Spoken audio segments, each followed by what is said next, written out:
ಬಾಲಗಿರಿ ಗೊಲ್ಲಳ ಕುರಿದನ ಕೈಚಿದ 12ನೇ ಶತಮಾನದಲ್ಲಿ ಹಳೆ ಒಬ್ರು ಸ್ವಾಮಿ ಶ್ರೀಶೈಲ ಕಂಬಿ ಹೊತ್ಕೊಂಡು ಹೋಗ್ತಿರು. ಆ ಹಳೆಗೆ ಕಂಬಿ ಹೊತ್ಕೊಂಡು ಹೋಗೋಳಗೆ ಮಾತ್ಮಲ್ಲಯ್ಯ ಘೇ ಅನ್ಕೋತ ಹೊಂಟಳೆಗೆ ಗೊಲ್ಲಳಂದ ಮಲ್ಲಯ್ಯ ಹೊಂಟಿರಿ ಅಂದ್ರೆ ಇದು ಒಂದು ದೊಡ್ಡ ವೈರಿ, ಮತ್ತ ಅಲ್ಲಿ ಮಲ್ಲಯ್ಯ ಮುಡಿಸ್ರಿ ಬರಳಾಗ ಒಂದು ಲಿಂಗ ತಗೊಂಡು ಬರ್ರಿ ಅಂತೇಳಿ ಆ ಸ್ವಾಮಿಗೆ ಹೇಳಿದ್ರು. ಅವರು ಸ್ವಾಮಿ ಯಾಕಾಗಲ್ಲಪ್ಪ ಅಂತೇಳಿ ಆ ಗೊಲ್ಲಳಗೆ ಶಬ್ದ ಕೊಟ್ಟರು, ನಾ ಲಿಂಗ ತಗೊಂಡು ಬರ್ತೀನಿ ಅಂತೇಳಿ ಅವ್ರು ಶ್ರೀಶೈಲಕ್ಕೆ ಹೋದ್ರು. ಸ್ವಾಮಿ ಅವರಿಗೆ ಶ್ರೀಶೈಲದಾಗ ಧ್ಯಾನದಾಗ ಹಾರ್ತವ್ರು. ಈ ಗೊಲ್ಲಳಗೆ ಲಿಂಗ ಒಯ್ದು ಕೊಡೋದು ಧ್ಯಾನದಾಗ ಹಾರ್ದ ಕೂಡಲೇ ಹಂಗೆ ಬಂದ್ರು. ಗೊಲ್ಲಳ ಹಾದಿ ಕೈತಿ ಸ್ವಾಮಿ ಬರ್ತಾರ, ಲಿಂಗ ತಗೊಂಡು ಬರ್ತಾರ, ಮಲ್ಲಯ್ಯ ತಗೊಂಡು ಬರ್ತಾರ ಅಂತೇಳಿ ಆ ಹೇಳಾಗ ಸ್ವಾಮಿ ಮರ್ತು ಬಂದದು.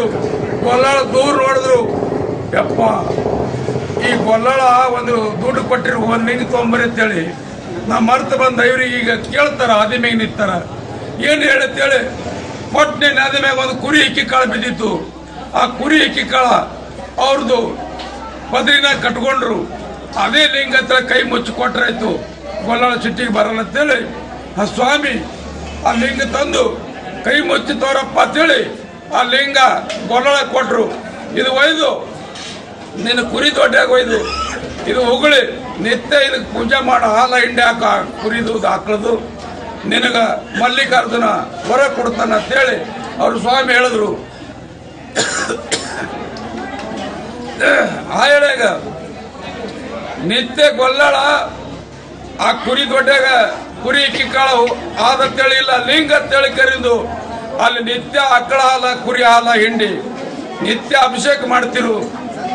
ಆ ಹೇಳಾಗ ಅವ್ರಿಗೆ ಮಲ್ಲಿಕಾರ್ಜುನ ಸಾಕ್ಷಾತ್ ಮಲ್ಲಿಕಾರ್ಜುನ ಆ ಕುರಿ ದೊಡ್ಡಿ ಒಳಗ ಸ್ವಯಂಭೂಲಿಂಗ ಸಾಕ್ಷಾತ್ ಮಲ್ಲಿಕಾರ್ಜುನ ಗೊಲ್ಲಾಳೇಶ್ವರ ಅಂತ ಹೇಳಿ ಕರೆದು ಕೃಪಾ ಆಶೀರ್ವಾದ ಮಲ್ಲಿಕಾರ್ಜುನ ನೋಡ್ಯಾನ. ಗೊಲ್ಲಾಳದ ಮಹಿಮಾ ಶ್ರೀಶೈಲ ನಂತರ ಗೊಲ್ಲಾಳದು ದುಸರಾ ಶ್ರೀಶೈಲ ಅಂತೇಳಿ ಹಿಂಗೆ ದೊಡ್ಡ ಮಹಿಮಾ ಅದ. ಇಂಥ ಜನ ಇಂಥ ಸ್ಥಾನದಲ್ಲಿ